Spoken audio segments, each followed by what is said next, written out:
Is Arkansas a trap game for the Auburn Tigers?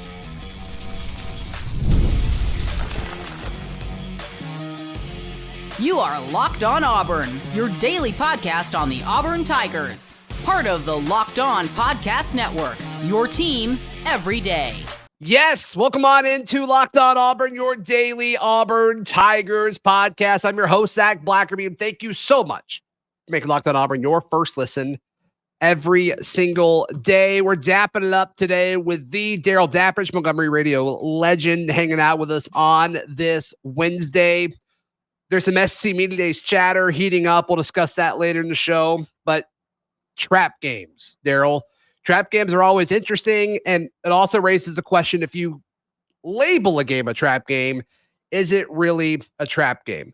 Regardless, 247 Sports' Carter Bonds, he put out the trap game, the biggest trap game for every SEC school. He claims that Arkansas is the biggest trap game for the Auburn Tigers. I get it. It's the week before this massive showdown with Oklahoma, which Auburn's big goal is to start the season 5-0. There could be a chance that they look ahead. I don't think this is the biggest trap game for the Tigers, though. I don't think it's Arkansas. I think Arkansas stinks. I think Auburn's going to be ready. And with it being the home opener for the SEC, really just the start of the SEC season for the Tigers, I just don't think there's any kind of vibe there where Jordan-Hare Stadium's not going to be electric for this game. Yeah, a couple of points that you made that have to be talked about that make it important for this context. First of all, when people talk about trap games, I think it needs to be plural. I mean, I know for the sake of this show, we're going to talk about what we consider to be the biggest one or the most likely one. But I think that through the course of a season, Zach, on a schedule, there's more than one trap game. There's a few for any college football team. Sure. There's a pitfalls. And second of all, I'm so glad you made that point. I've been saying it for years, is that if you identify something as a trap game, then you are focusing on it. You are not overlooking it. You are calling it out. You are shining a light on it. So then how could it become a trap game? And I hope that's how coaches think. For the sake of this argument, though, I agree. I think Arkansas is one of those that could perhaps be a trap game. I don't think it's the biggest trap game on Auburn's schedule for the reasons you listed. SEC opener, SEC opponent. And I think Auburn's wily enough and cagey enough and you freeze to realize we've talked so much about how that Oklahoma game is so big. Guess what? It's not that big. It's not as big if you lose to Arkansas the week 100%. Before. Yeah. So you have to take care of A to get to B. And it's that pitching rotation thing. People talk about saving somebody. That game's not as big if you lose the game before it. And so that's why I think it's not as big of a trap game. I think Auburn will be extremely focused with it being an SEC opponent and the home opener SEC opponent, and the fact Oklahoma is not as big if you lose it. Right. I mean, the goal is, can Auburn beat Oklahoma to go 5-0? It's not, can Auburn just beat Oklahoma? Auburn needs to go 5-0 to overachieve and do what they want to do internally within that locker room, within that program, within the fan base. If you want to win 9 or 10 games, you have to start 5-0. I don't see another path outside of it because I just don't think you can win in Athens right now. Maybe they'll be better than we think, but I'm just not holding my breath for that one. So to me, I don't think the Arkansas game is going to slide under the radar. And I'm just guessing, Darrell, but it wouldn't shock me if that becomes a trendy upset pick the week of nationally. We'll see. I just know people have kind of wanted to pick at Auburn consistently. I think the biggest trap game for Auburn this season is Texas A&M, because I think that's a game right now that I have Auburn winning. I don't have Auburn beating Oklahoma quite yet. I'm getting close, but right now I have Auburn beating Texas A&M. The Iron Bowl's the week after. That's when Auburn slipped up last year to New Mexico State. I've got Texas A&M as Auburn's biggest quote-unquote trap game. But I feel weird even calling that a trap game because it's not like a gimme by any stretch of the imagination. Why I'll push back on that is because I fully expect, unless Auburn is overachieved mightily and only has one loss going to that A&M game, A&M seems to get a lot of love on a lot of potential. I would even at home, I think Auburn may go into that game as a pick 'em or even an underdog. So if that happens and you're not favored to win, I don't know how it could be considered a trap game. I get the location of it on the schedule is potentially dangerous. The fact it's right before the Alabama game. I don't know. It's hard to look past A&M at home when you got to go to Tuscaloosa, unless, again, things can change through the course of the season. If A&M under Elko is mediocre at this point, 5-5 or whatever, 6-5 going into that game, and Auburn is overachieving and is a top 10 team, yes, by all means, you would be like, oh, everyone's anticipating this top 10 Iron Bowl matchup. And, oh, by the way, you got to get by A&M. That could be very dangerous. That's why I hated the Georgia game being where it was for years. So that could be. Mine is Cal. And it's because sandwich between two games that Auburn should absolutely win in A&M, Alabama A&M, and New Mexico. But Cal is not of the caliber of those two teams. In fact, I've said this before, I think Cal is better than Arkansas. By quarterback being more experienced, they've got an elite running back. So if you aren't careful, and if you're looking and going, this is a gimme, we got a gimme next week before we get ready for our SEC opener, you could get bit by Cal. I fully expect Auburn to beat Cal, but you cannot take them lightly, especially at home with that running back.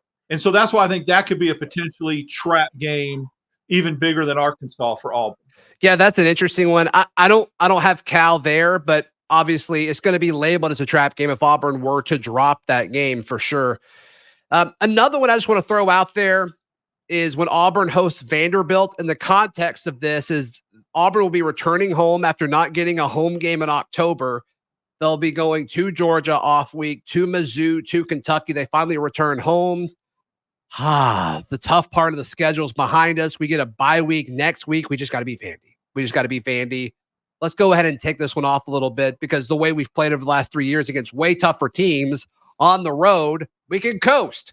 I think this one could be labeled as a trap game as well, just because of the content, not necessarily what's coming up on the schedule, because after that's a bye week and then you play ULM. But I think the context of where it lies on the schedule, I think you could possibly label Vandy as that. I don't think Auburn's going to lose to Vandy, but I think that's worth bringing up in the conversation as well. I would say that normally that's absolutely under normal circumstances, the saving grace for Auburn this year. And the one caveat to that is Pavia. Auburn has got it. I'm telling you, there is some defensive players that are licking their chops to get another shot at him. The former New Mexico State quarterback that came in there so you're going to get their attention for the purpose of we want to get back at Pavia. And I know people say, oh, one player. No, they're not. There are, especially with the body slam on the sidelines Pavia did to an Auburn player, they want some Pavia. It's just the way it is. He came into Auburn. He beat Auburn.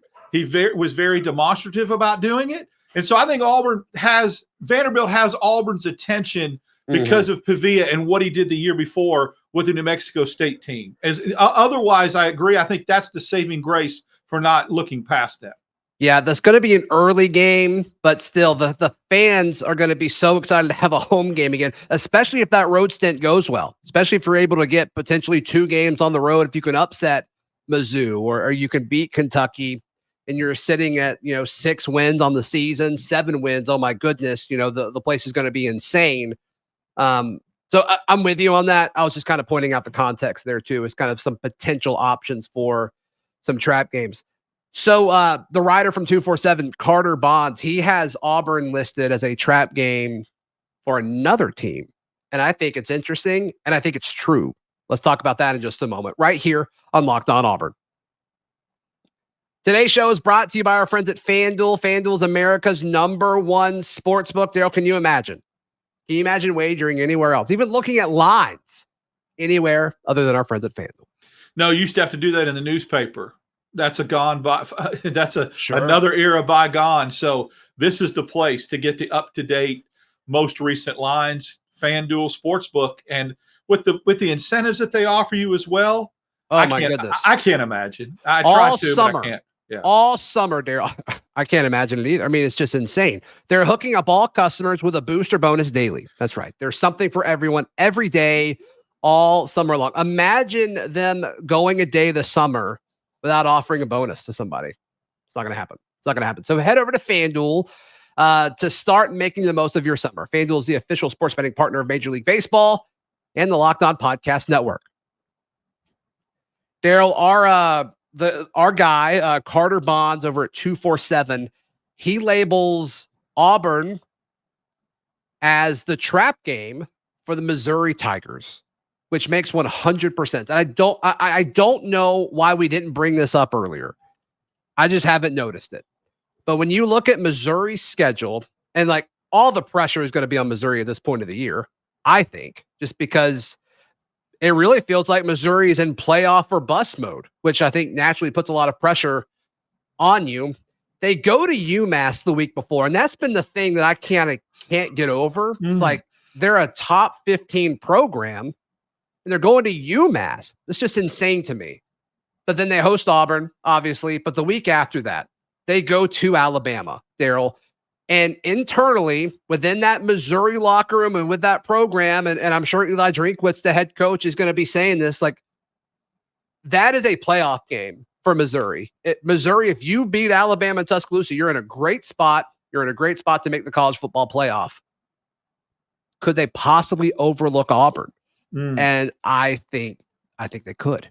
It's a lot to unpack there. On one hand, I'm a little conflicted. On one hand, I totally agree with that premise because let's face it, if you are playing Auburn and Alabama back to back, your eyes are going to be looking at Alabama. I mean, that's the one that obviously it's good for Auburn that game's being played in the order that it's being played.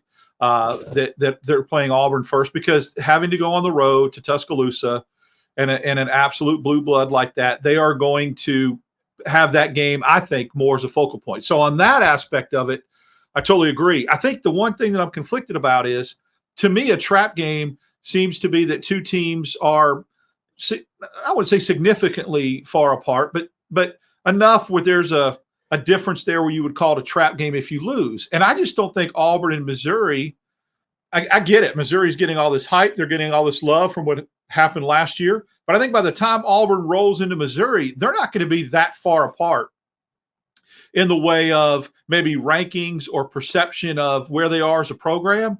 And if that happens, and let's say it's on the road in Columbia and Missouri's a 2 or 3 point favorite, that's a very close game. Is it a trap game if you lose a game like that could go either way? That's where I'm a little conflicted. I get the whole thing of overlooking Auburn to play Alabama, but I just don't see like Missouri and Auburn being as far apart as Auburn and Arkansas is. And that's where I think it's a little bit of a contradiction. But again, I would still, it depends on where they are on this. But right now, if the line dropped right now, I would think Missouri would be an 8 or 9 point favorite over Auburn. So yes, it would be a definite trap game.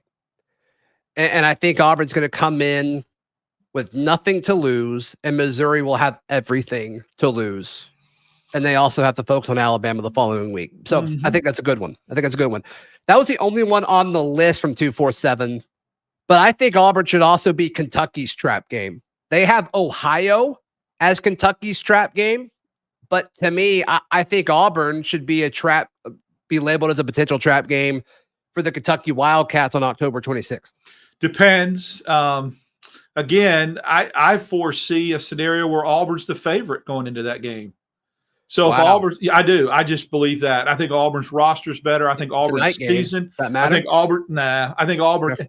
I love Kentucky. I love Kentucky fans. I love Lexington. But let's not pretend that rolling into Lexington at Kroger Stadium is like going into LSU or the Swamp at night. It's just not. And I'm not trying to be disrespectful. It's just the truth. Great crowd, great atmosphere, very hospitable. But it's not the same as going into other places at night. And so, and I believe that Auburn will be a better program at that point of the season. Mine is Texas A&M. I think that Auburn could be Texas A&M's trap game for a reason that Texas A&M might be favored, like I mentioned before, and they play Texas. Now, for those that aren't familiar because they're in different conferences for a while, This is a very, very heated, hate-filled rivalry. You're going after the same kids in the same state with the same oil money. They hate each other. They're insecure about each other. They don't want to be in each other's conference. Now they're forced to be. This game hasn't been played for a while. I think the animosity, the hate, the buildup of Texas A&M and Texas not being played, there's a potential that A&M could be looking at that game when they come to Jordan-Hare the week before. Yeah, I think that makes sense. I think that makes sense. I just think the way the season is going to go for Auburn, and the season is going to go to A&M, I think Auburn will be a slight favorite in that game when it rolls around this season. We'll see.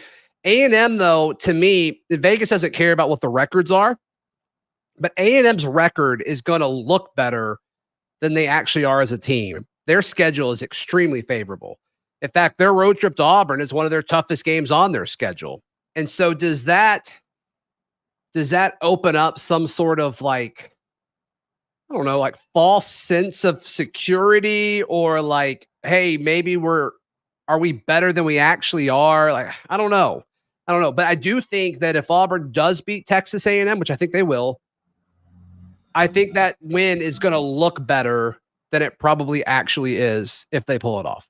Yeah, that's a good point. I just think the media, A&M is one of those media darlings where, to me, the perception is the national media finds a way and looks for a reason to pump them up and to rank them higher. Yeah, I mean, it's been the high recruiting classes. It's been Jimbo Fisher's finally got a quarterback. Now it's Mike Elko. Mm-hmm. It's like, who was talking about Mike Elko 12 months ago? Like, not a whole lot of people. Not a whole lot of people. And so just this bill. In fact, CBS Sports they're doing their power rankings of all their coaches, and they ranked Elko ahead of Freeze. And I'm like, based on what? So to me, I just, once again, I'm like, I'm not buying it. So the resources are always there. And I think a lot of the media is just waiting for it finally to come together, because they feel like with the right guy, but they've been talking about that even when Sumlin caught lightning in a bottle with Johnny Manziel. Sure. Yeah, they beat Alabama, but they still didn't get to the SEC title game. Right. And so, I mean, they haven't. They have never made it. And so I just think that there's that, finally it's going to happen. There are all the resources there. The media looks for them to finally put it all but it's together. not going to happen this year. Who's thinking it's going to happen this year? But it's almost like they're talking they'll be overrated, about is what I think. I think they'll be overrated because the national media loves them so much. Yeah, and they might be rolling into that game with 8 wins already, and so I think that could be good for Auburn for sure. The chat around Auburn's crew with SEC Media Days is heating up. It seems like the fan base likes the selection for the most part of the 3 guys that'll be representing the Tigers. We discuss that in just a moment, right here on Locked On Auburn. Auburn will be represented by Peyton Thorne, Eugene Asante, and Keldric Falk. You and I predicted Eugene Asante and Peyton Thorne. I would have listed probably, and I'm not exaggerating, 10 guys before I got to Keldric Falk, just because he's a true sophomore. Auburn's never done it before. This is a historic add to Auburn's SEC Media Day roster, if we want to call it that. But I think it sends a message, Darrell. I think it sends a message of, okay, Keldric is ready to take that step. I think it says, hey, Hugh Freeze is telling his teams, like, I don't care how old you are. If you're ready to lead and ready to produce, you're going to get on the field and be put in a leadership role and be asked to represent our program. I love it. I absolutely love the fact that they're bringing Keldric. Yeah, I was very surprised. I, like you, had other names that I thought I had the first 2. I felt like whether it was Jason Jones or Rivaldo Fairweather or somebody else like that, there was an significant upperclassman.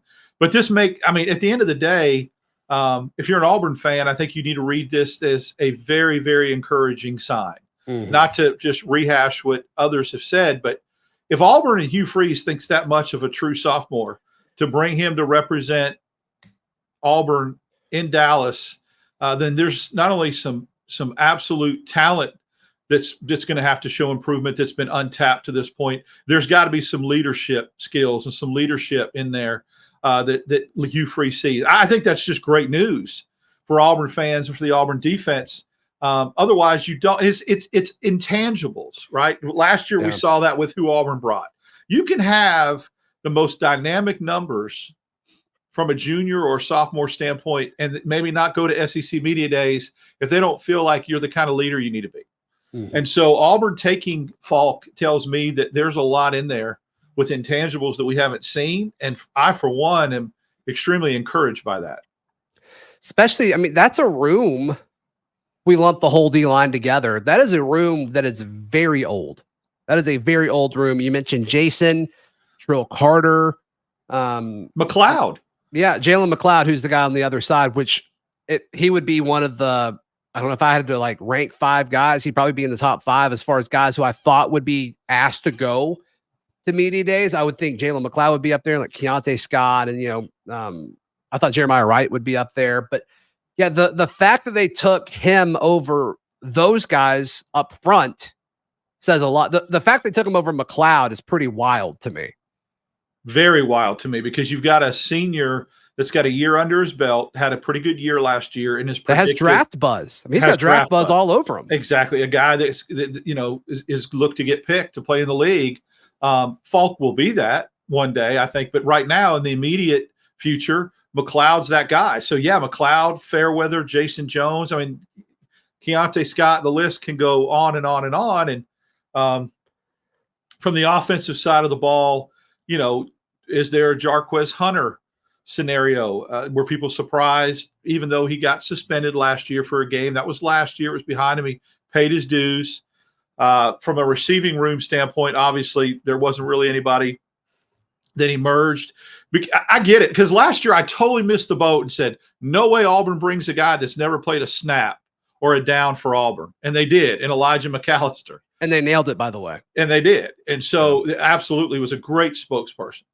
So after learning that lesson last year, Hugh Freeze bringing a sophomore, although surprising, not shocking, because there isn't a blueprint for what he does.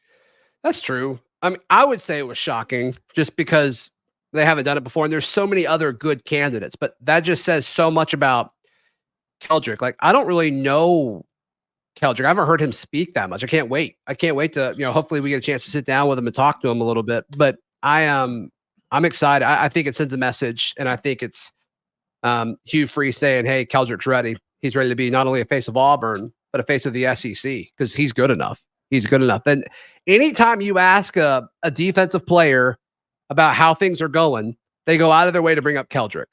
And that's not just this offseason thing. That's happened since he stepped foot on campus. And we saw glimpses of it throughout last year, but there was still the caveat of he's a true freshman. Let's see what happens. You don't have that excuse anymore, especially if Freeze is taking you to media days. You don't have that excuse at all. You've got to play. And I think from a media standpoint, we're very excited that if you have the opportunity to talk to a Peyton Thorne and a Eugene Asante very much out in front, does videos, hype videos for Auburn. My interactions with Peyton Thorne after games last year was that he's very, very honest and transparent and media friendly. There'll be a lot to ask him with the offseason and what's been built around him. So it's shaping up to be really a lot of fun as far as, for you and I, if we get a chance to ask kind of the questions we want to ask. Right. Yeah. So that'll be fun. And of course, Darrell and I will be there all week next week. So be sure to tune in to Locked On Auburn every single day. Darrell, how can people check out everything you've got going on? You can follow me on X, Dap6410, on Instagram, Darrell Dap. We'll be writing an article this week, just kind of an SEC Media Day, some 5 things to look forward to, storylines going into that. And then when we get out there, like you said, wall-to-wall coverage, brother, next week, written and podcast-wise. Yeah, be sure to check it out. Like the video, please subscribe. We'll be back later today for a little happy hour edition of the show. This has been Locked On Auburn.